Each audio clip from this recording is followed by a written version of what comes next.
Waalaikumsalam warahmatullahi wabarakatuh.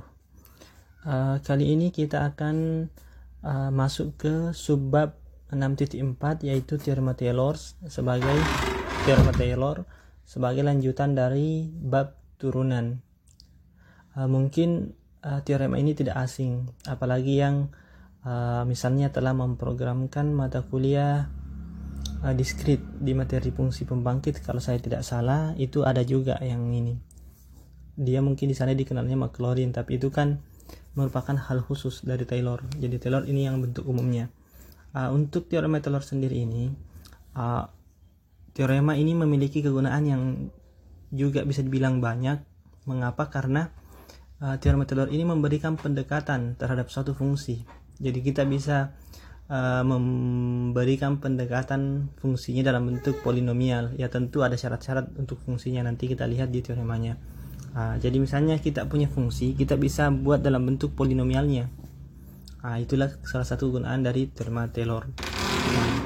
Kita coba lihat dulu konstruksi polinomial berdasarkan bentuk fungsi.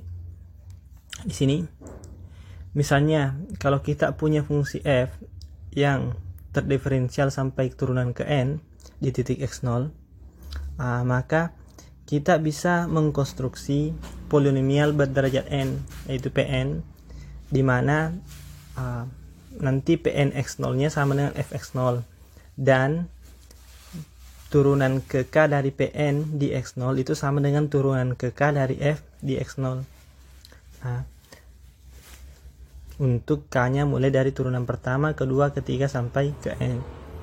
Jadi seperti itu. Jadi dia tepatnya nilainya pas ketika kita bicaranya di titik x0 sampai turunan ke n. Kita coba lihat polinomial yang dimaksud itu bentuknya tentu seperti ini. Mungkin bisa disimulasikan kalau ingin jelasnya. Coba kalau kita ambil Pn x0, kita cek yang ini, berarti kan x nya diganti dengan x0 di sini. Nanti di sini 0 semua sini, sehingga betul bahwa Pn x0 nanti akan sama dengan fx0. Itu yang pertama. Kemudian kita coba lagi yang kedua. Yang kedua misalnya kita mau coba Pn turunan pertama di x0 dengan turunan pertama f di x0 juga, apakah sama? Turunkan satu kali. Jadi kita masukkan dulu, kita turunkan dulu satu kali. Kalau kita turunkan satu kali, berarti di sini dapatnya p aksen n x. Kemudian fx0 itu turunannya adalah 0, karena kan fx0 ini konstanta, berarti 0, sehingga kita tinggal punya ini f sebentar, mungkin ya, kita punya f aksen x0, kemudian turunannya ini x kurang x1 0, kan turunannya 1 nanti ya, berarti ini saja ditambah ini f double aksen S0 per 2 faktorial, ini turunannya berarti 2 dikali x kurang x0 dan seterusnya. Nah, kalau kita substitusikan x0 nya, karena yang diinginkan kan Pn x0, nanti jadinya begini. Jadinya Pn aksen x0 sama dengan di sini jadi menjadi tetap f aksen x0. Kemudian yang ini ganti di sini dengan x0, jadinya 0 kan. Jadi ke sana 0 semua. Maka terpenuhi juga ini sama. Berarti begitu juga untuk yang turunan ketiga, keempat, dan seterusnya. Bisa kita lakukan seperti hal ini. Sehingga kita bisa menebak bahwa, atau kita bisa katakan langsung bahwa polinomial Pn yang bentuknya seperti ini, nilainya tepat sama dengan nilai fungsi f-nya di x0. Begitu juga di turunan pertamanya sama, turunan keduanya sama, turunan ketiganya, tapi kesomanya itu pas di x0 nya. Di sini kita mulai berpikir bahwa tentu mungkin kita bisa mengharapkan bahwa bentuk ini bisa kita juga pegang atau bisa kita jadikan dasar untuk melihat pendekatan fungsinya bahkan di titik-titik sekitar x0, jadi bukan di x0 saja. Namun ketika di x0 tadi kan di sini pas nilainya nanti ketika x0 itu sama, persis sama nilainya.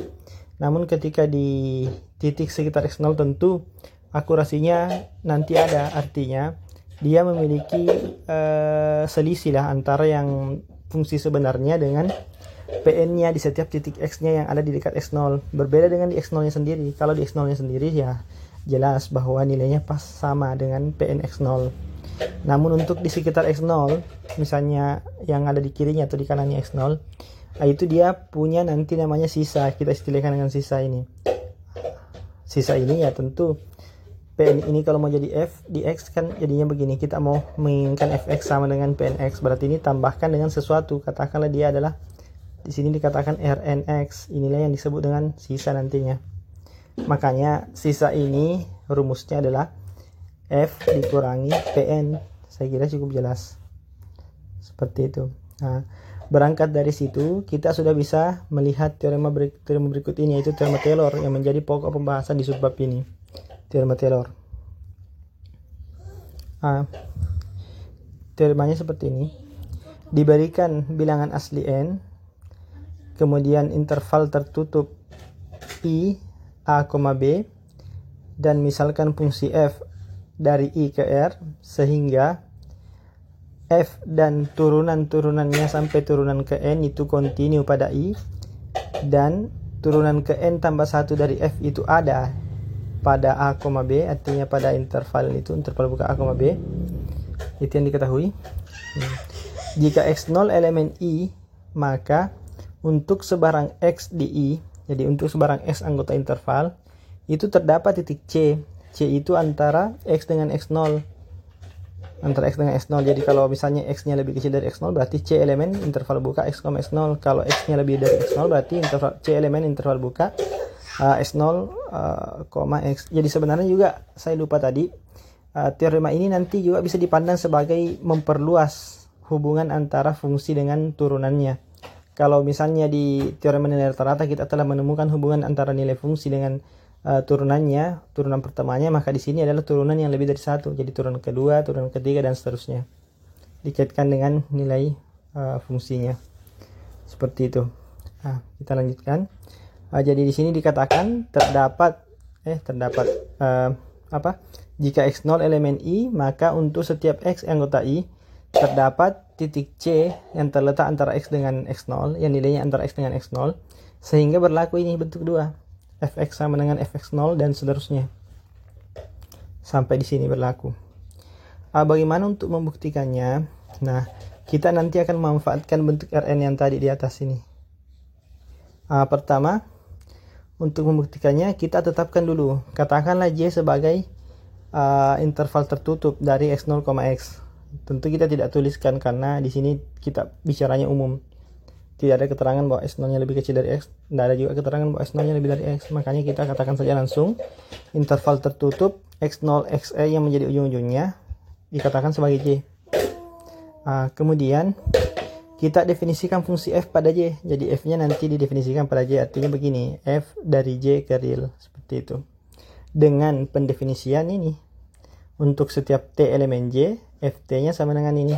Ambil selisih tadi, F kurang Pn. F kurang PN. F-nya kan Fx tadi ya. Ini Fx. Kemudian PN-nya ini tadi. Ngikut ke atas sini yang kita tebak-tebak tadi. Yang bisa kita lihat tebakannya di X0 pas nilainya. Nah, di sini kita mau mencari Ft-nya sebagai sisaan atau remainder ya dari bentuk Taylor-nya. Makanya disimbolkan dengan R, remainder. Sekarang coba kita lihat. Ternyata kalau bentuk Ft ini kita turunkan, F kapital T ini kita turunkan terhadap T,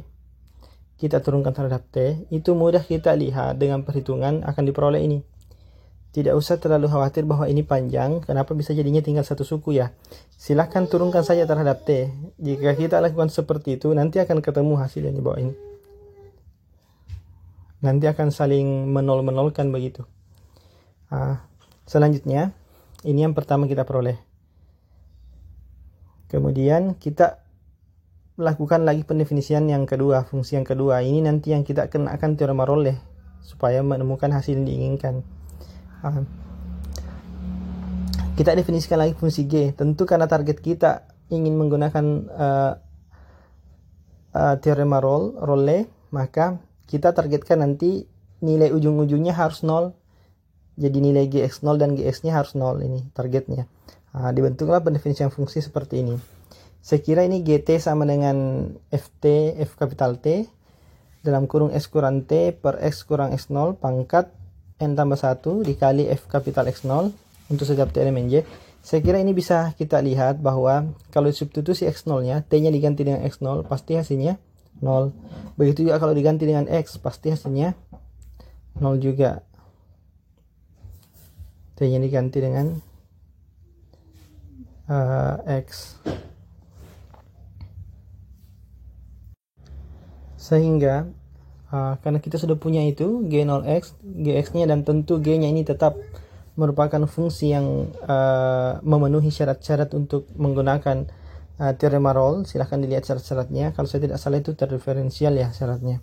Tentu itu terpenuhi syarat-syaratnya, sehingga menurut teorema Rolle kita peroleh bahwa terdapat C antara X yang berada di antara X dan X0, sehingga sifatnya ini G aksen C sama dengan ini menurut teorema Rolle F aksen C ditambah ini G aksen C sama dengan 0. Ini kan teorema Rolle.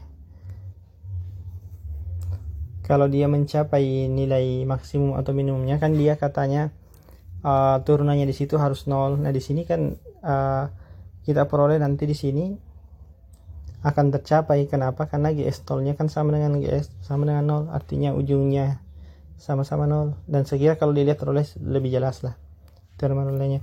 Sehingga diperoleh G aksen C sama dengan 0 untuk suatu C antara X dan X0. Substitusi ke bentuk turunannya ini, turunkan ini juga, dapat F aksennya ini. Diturunkan saja itu, kemudian ganti T-nya dengan C, itu dapat. Kemudian dari bentuk ini, target kita tadinya adalah mencari apa ya tadi ini cari itu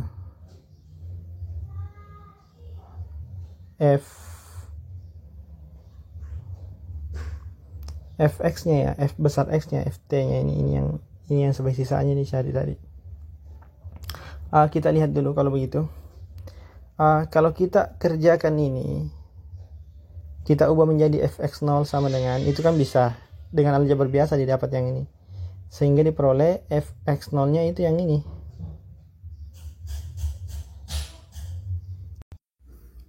Akibatnya dengan hasil fx0 ini kita bisa mengenakan ini ke bentuk awalnya, yaitu yang ini.